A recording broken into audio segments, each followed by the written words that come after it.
این بگاه ساعت 6 بگاه تیماخه من 2 نفر زن را در ایستگاه شیر محمد جان باز داشت.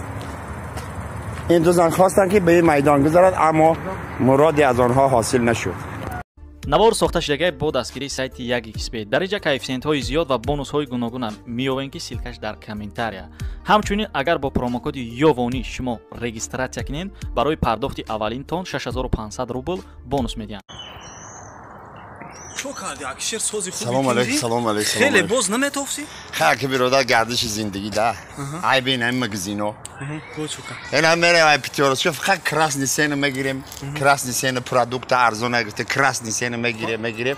مازه گرخ برده. بچه خیلی کاری رفت. بالنیس رفتم خون سپاریدم. خونمونو جگا برونده کراسنی سینه.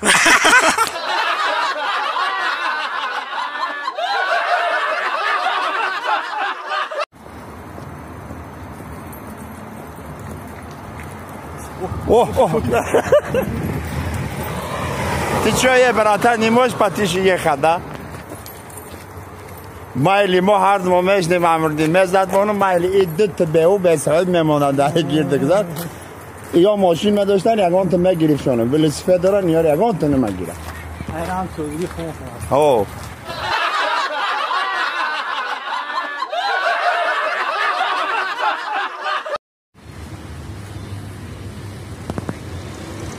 شیر محمد یاوانی در باغ استراحت میکرد و از او پرسان شدن چرا شیر محمد یاوانی تیخ خرا و خزان شدی؟ او جواب داد 17 کفتر ده نون ریزه میکنم. منم کفترهای تاری هوا بگذار از ما رضا بزن. این میگم مردکی زغیره شما فرزند اختانده نونو با مینت میده.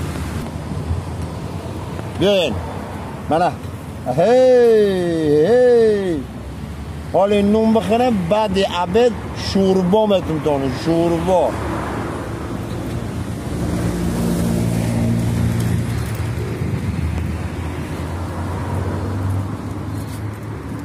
دعاگوی ما غریبان باشه.